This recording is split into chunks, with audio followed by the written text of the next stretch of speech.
Sziasztok, köszöntelek titeket újra, folytatom a hangszigetelést. Amennyire lehet, részletesen igyekszem beszámolni nektek mindenről, amit látjátok, a utas oldali padlólemezt folytatom.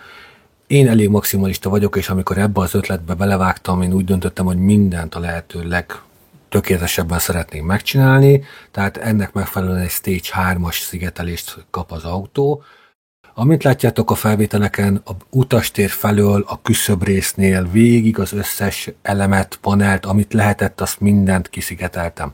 Az fontos tudni egyébként, hogy még a szakemberek sem javasolják ezt szintű szigetelést, legfőképpen azért, mert én eltakartam olyan főbb lyukakat a padlólemezen, amik igazából a légnyomás kiegyenlítése miatt van. Tehát amikor becsukod az ajtót, ugye akkor arra legyen helye távozni a levegőnek, tehát a nyomásnak legyen valahova távoznia. Én ezeket is leszigeteltem. Először szokatlan, de aztán megszokja az ember, és kényelmes lesz az egész. Amint látjátok, a küszöbök mellett a B-oszlopnak a vonalában, a váltó körül mindenhol leszigeteltem.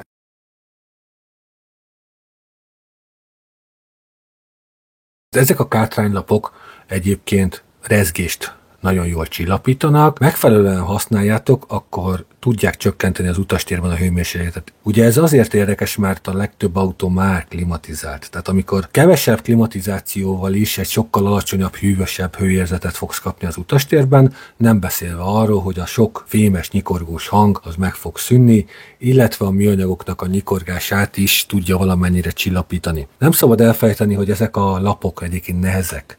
Tehát igen, tisztában vagyok azzal, hogy az autónak a súlya meg fog nőni, és ezáltal más lesz a komfortérzet az autónak, de leginkább más lesz a vezetési élménye az autónak. De minden, amit az autón csinálok, azt a célt szolgálja, hogy nekem és az utasaimnak is kényelmes és komfortos legyen az utazás, illetve az utólagosan beépített hangrendszernek a minőségét nagyban javítja. Na, itt ez a lemez. Ez van a hátsó ülés mellett, ez alatt futnak a kábelek. Erre is, bár az ülésrészt azt leszigeteltem, de erre is raktam szigetelőanyagot. És így most meg tudom nektek jobban mutatni. Ugye ez a másik oldali, ez még nincsen kész, de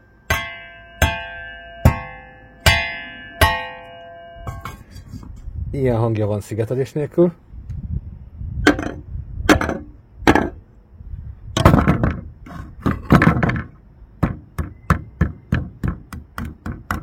Ilyen hangja van szigeteléssel. Hát persze, hogy növekszik az autónak a súlya, úgyhogy de az ilyen csilingelő hangok, amiket generálhatnak ezek a merevítések, ezek rögtön abban maradnak. Úgyhogy ez most szépen jön vissza.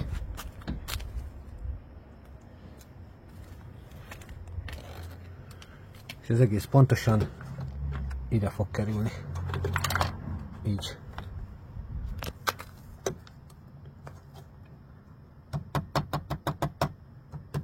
Na, jöhet a csavarozás.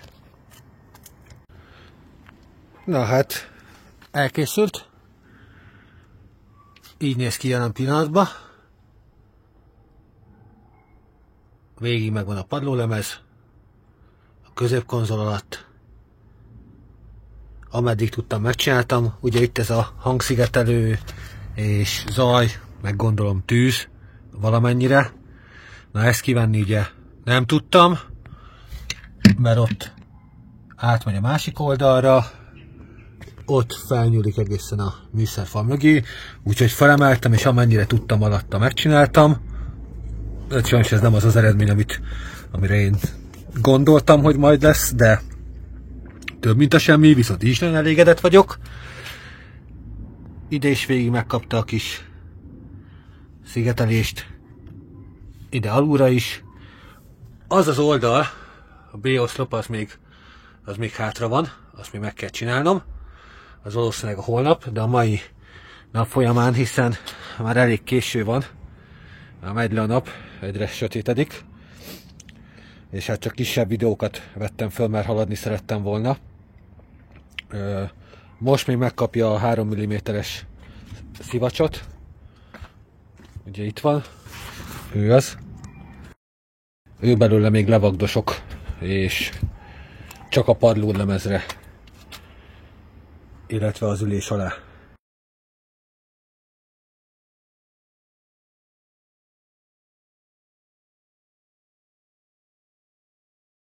Egy kis extra információ, már a 4. vagy az 5. hét hétvégéjén csinálom az autót. Ez egy nagyon hosszú folyamat, tehát nagyon időigényes, és nekem is meg kellett tanulnom azt, hogy mit, hogyan lehet az autóból kiszedni, és majd hogyan is fogom tudni visszarakni. Láttátok a videókon, hogy többször az első ülések benne voltak a kocsiba, vagy éppen kiveszem őket. Ugye ennek az oka az, hogy az autó nem áll. Ahogy mondtam korábban, hétfőtől péntekig az autó munkajáratos, tehát nekem minimum az első 2 ülésnek bent kell lennie, és nem beszélve arról, hogy ha valaki így látja az utcán az autót, akkor látja, hogy van benne ülés, nem fog benne nagyon turkálni, vagy belenézegetni.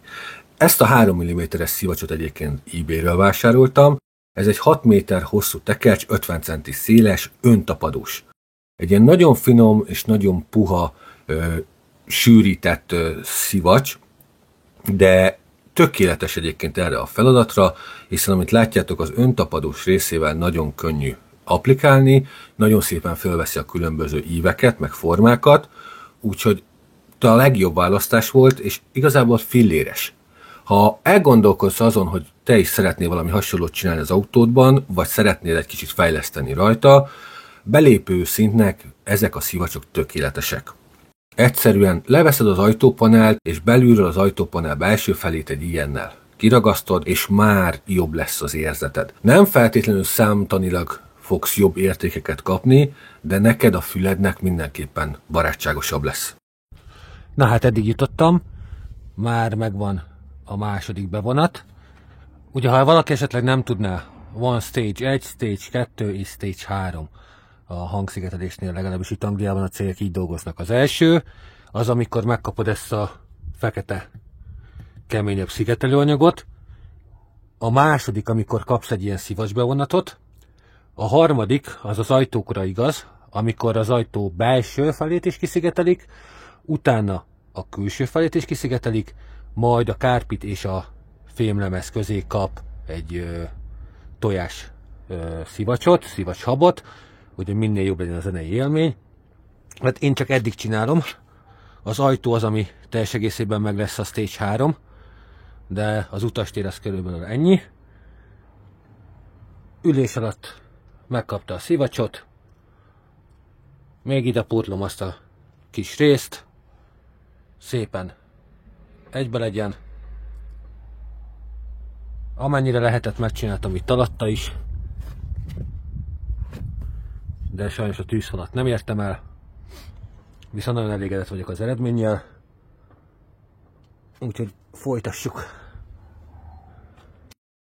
Hogyha már az autót ilyen szinten szétszettem, akkor miért ne adjak neki egy kis takarítást? Nem kellett hozzá más, csak egy akkumulátoros fúró, egy kefe, egy spriccelő flakonba már bekevertem előre a hígított kárpittisztítót, illetve a porszívóm az száraz, nedves porszívó, úgyhogy minden rendelkezésemre állt, csak időre volt szükségem, de szerencsém volt, mert ezen a napon egész nap sütött a nap, nem volt meleg, de egész nap sütött a nap, úgyhogy a takarítás után én kint hagytam száradni, és egy fél nap elteltével frissen, fiatalosan és jó illatúan végre visszaraktam a kárpitot, és kezdődhetett a visszaépítése az utastérnek. Ugyanabban a sorrendben építettem vissza, ahogy szétszettem, úgyhogy végre eljutottunk arra a pontra, hogy meglegyen az utastér. Visszakerült az utastér, bekerült az ülés, bekerült a kárpit, ugye ezt láttátok, és bekerült hátra a hátsó ülés, illetve kapott eBay-ről egy ilyen műbőr üléshúzatot, hogy védjem az üléseket, mert természetesen, mint a padlószőnyeg, ez is ki lett takarítva, úgyhogy most így állunk. A váltógomb is ki lett cserélve, arra majd később mutatok videót, viszont a váltószoknya, hát azt újra kell csinálni, de most már végre van utastér, úgyhogy a mai videóban a két hátsó ajtót szeretném megcsinálni, és elő is készítettem már mindent, bent van az udvarba.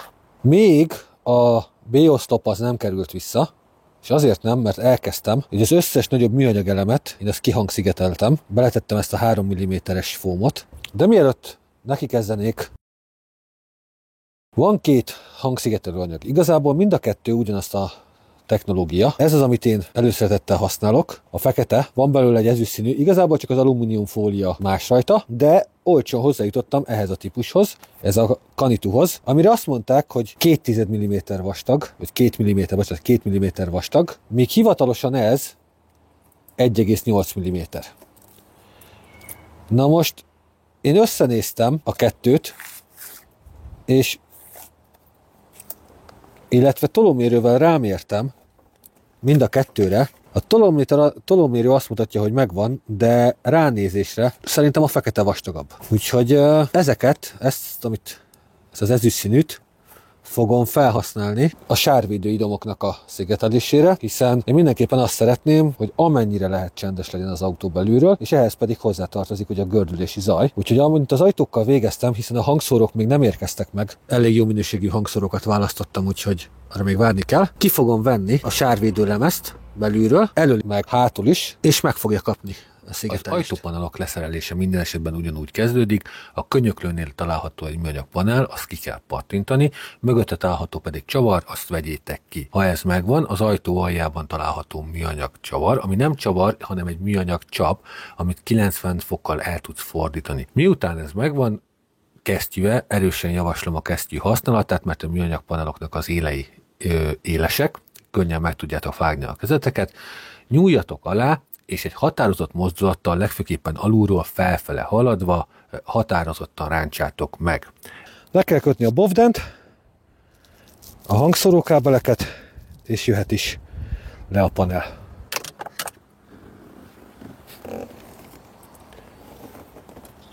És ahhoz, hogy ezt meg tudjam az ajtót belülről is szigetelni, ezeket a csavarokat nekem innen ki kell szedni, az összeset, és az egész panelt el kell választani. Ezekből a patentokból én vettem másikat, vettem vadi újakat, úgyhogy egyszerű egyébként a panelt, sokkal egyszerűbb kiszedni, hogyha előtte ezt a gombot kiveszitek, az ablakemelő gombot kiveszitek, utána jött a csipogó, és ugye itt van pedig a gyári hangszóró, ugye ennek a helyére fog bekerülni majd egy jobb, és amint látjátok, ez szegecses, ide van szegecselve, úgyhogy ezeket majd innen ki kell fúrni, és az új, ami be fog kerülni, az már rendes csavaros lesz, de erről is később mutatok videót, úgyhogy ezeket most innen mindjárt kipatentolom. Na most van az, hogy kicsavaroztam ezeket a csavarokat, és most szembesültem azzal a ténnyel, hogy erre a panelra van rácsavarozva az ablakemelő. És ezt pedig úgy tudod kiszedni, de biztonság kedvéért, ha gondolod, akkor kér segítséget, hogy be kell állítani az ablakot a megfelelő, itt van egy kukucskálónyílás, a megfelelő magasságba, majd utána ezt a műanyag pöcköt ki kell ütni belőle. Először kiütheted a belsejét, és utána pedig a külsejét. Viszont az ablak el fog mozdulni a helyéről. Én ezt úgy oldottam meg, hogy ki tudjam venni ezt a pöcköt, hogy itt ez a kis T20-as talán. Ezt beigazítottam, ez pont átmegy, és szépen elkezdtem ütni. Finoman. Közben innen alulról felnyúltam a kezemmel, és megtartottam a másik oldalról, hogy ne essen be. És most van az, hogy az ablak az szabadon mozog, nem tartja már a motor, úgyhogy ezt fogom és szépen felemelem, és odaragasztózom a tetőhöz, hogy a helyén maradjon, amíg ezt a panelt innen kiveszem.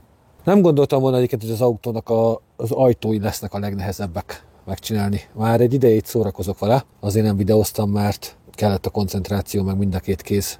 Na hát itt volt egy kisebb fennakadásom, sikerült nagy nehezen levenni ezt a panelt, nem olyan egyszerű, mint amilyennek tűnik, nem elég csak az ablakot kiszedni, hanem itt van 3 műanyag pöcök, amit nagy nehezen át kell feszíteni a fémlemezen, ott van mögötte, már sikerült elvennem, úgyhogy ott van még az ajtó zárnak a csatlakozója, az ott lóg most lent, és most van az, hogy át kell fűzni ezt az egész kábelköteget, hogy ki tudjam ezt a panelt emelni.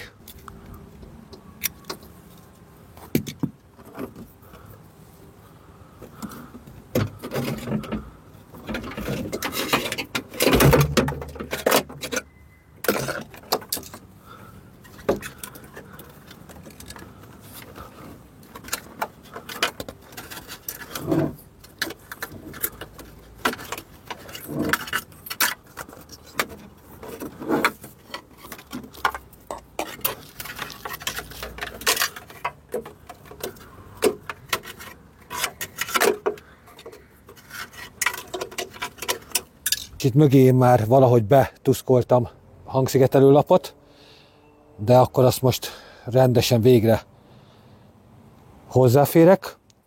Ami nagyon fontos, hogy ott lent, látjátok, ott a vízelvezető nyílás, azt mindenképpen szabadon kell hagyni. Na hát, hogyha valaki nem látta még, majdnem elfelejtettem, hogy így néz ki a szendvics szerkezetű ajtó, hogy van ez a külső panel, és ez a merevítés hozzá, és ugye az előbb mutatott fémpanel az, ami bezárja ezt az egészet. És ugye kettő között egy hatalmas nagy légüléstér van. Na most képzeljétek el, hogy a kívülről bejövő hangok, meg rezonanciák, azok mindenki ütköznek, és itt belül, két fémleme között megrezonál, vízhangzik. Úgyhogy na, folytassuk. Egyébként talán tényleg ez a legnehezebb ennél az autónál, az ajtók. Visszakerült minden, már másnap van, elég sokáig tart ez a folyamat, és semmit nem törtem el, szerencsére, minden nagyon jól működik. Kipróbáltam ugye ezt az ezüstöt, de ez túl merev, ez túl kemény, még akkor is, hogyha meglágyítom. Tehát ez nekem nem jön be az utastérbe, úgyhogy viszont az ablak is működik, gond nélkül, úgyhogy sikeres volt a ki- és beszerelés. Sajnos, amit észrevettem, hogy mikor csavaroztam be ezt a panelt vissza a helyére, hogy eldeformálódott, köszönhető annak, hogy ugye feszegettem itt ezt a részt, de a csavar sikeresen ráhúzta. Úgyhogy, de még a külső panel az nem fog visszakerülni, hiszen várom a hangszórókat, de már most egyébként érezhető, finoman meglököm, és ennyi. Sokkal, de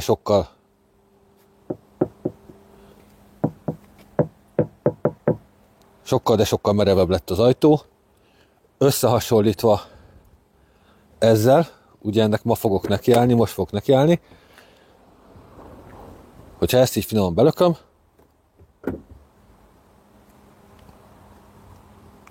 hát igen.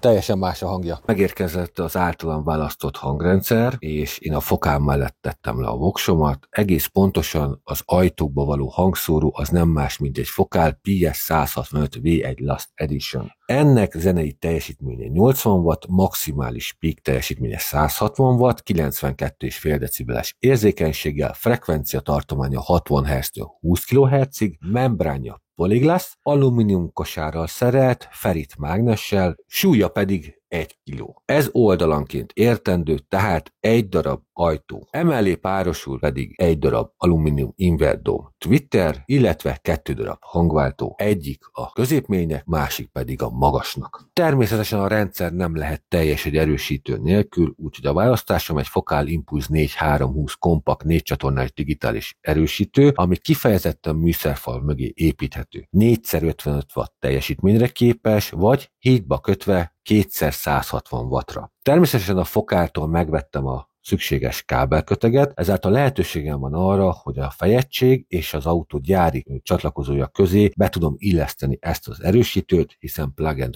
play. Így a gyári kábeleken keresztül fogom meghajtani a Focalnak a hangszóróit. Ez az erősítő számomra lehetőséget biztosít többek között fézváltásra, 0-60-125-108 fokban, frekvenciavágás minden értelemben, első és hátsó csatornák, az jelen esetben ugye első ajtók és hátsó ajtók külön gény erősítésére is. Tehát rengeteg olyan hardveres funkciót biztosít, amire nekem szükségem van. És természetesen a rendszer nem lehetne teljes egy mélyláda nélkül. Az én választásom egy Focal iSub aktív ülés alatti mélyhangszóró. Zenei teljesítménye 130 watt RMS, píkje pedig 260 watt, frekvencia tartománya 45 Hz-től 150 kHz-ig. Ez egy 8 incses hangszóróval szerelt aktív mélyláda. Minden olyan funkcióval rendelkezik, amire nekem szükségem van, vagy amit elvárunk egy normális erősítős mélyládától. Természetesen van benne génerősítés, van benne frekvenciavágó, egész pontosan van szubszonik frekvenciavágóm is, illetve van egy mély középvágóm is, ami 50 Hz-től 150 Hz-ig terjed, van benne génerősítés, van benne plusz 18 decibeles mély boostolás, illetve van benne fézváltó, ami 0-tól 180 fok. Természetesen rendelkezik az összes létező védelemmel, tehát hővédelemmel, túlfeszültségvédelemmel, illetve lehetőségünk van arra, hogy erre a mélyládára rákötünk 2 darab Twittert, és az erősítő meg tudja hajtani, és ennek megfelelően van rajta fizikálisan frekvenciavágó, csak magához a 2 magashoz. Természetesen elmaradhatatlan tartozéka a remote kábel, amit az utastérbe be tudsz vinni, és menet közben te magadnak tudod állítani az erősítését. Fontos tudni, hogy csak abban a tartományban működik, ami korábban az erősítőn beállítottál a génen. Tehát nem fogja tudni tovább tolni.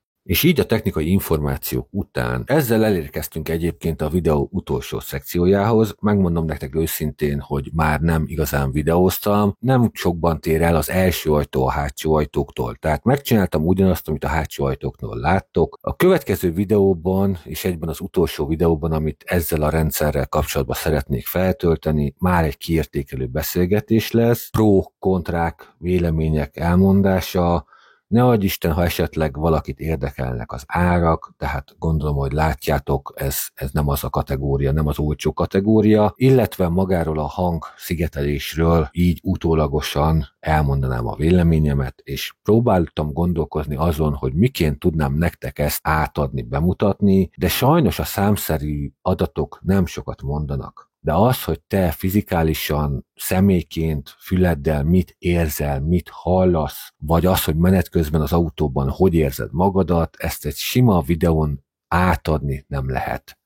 De a következő videóban azért igyekszek erre is kitérni, és a tapasztalataimat átadni. Mindig is vágytam arra, hogy egy fokálrendszerrel szerelt autóm legyen, illetve, hogy korábban említettem, egy nem színezett rendszert szeretnék, hogy a lehető legjobb zenei élményt tudjam magamnak beállítani. Tehát minden egyes komponense ennek a rendszernek egy finom, precíz válogatás eredménye. Mindenképpen figyelembe kellett vennem azt, hogy bár ezek a ráírt watt teljesítmények nem fogják ledöngetni a szomszédnak a házát, viszont ne felejtsük el, hogy én olyan szinten szigeteltem ki az autót, és annyira egy kis légtérbe került be ez a zenei teljesítmény, ami már bántó is tud lenni, viszont kis hangerő mellett is tiszta hangzásvilágot kapok, élvezetes zenei tartományok, minden, mind a közép, mind a magas frekvencia, beleértve a mélyet is, én külön-külön fogom tudni szabályozni. Tisztában vagyok azzal, hogy ez a kínai fejegység, amit én használok, ez hardveresen nem a legerőteljesebb. A gyártói információk szerint 4x55 wattra képes, de hogyha az ember valamilyen szinten tisztában van ezekkel a dolgokkal, nagyon hamar rájön, hogy a valóság az inkább a 4x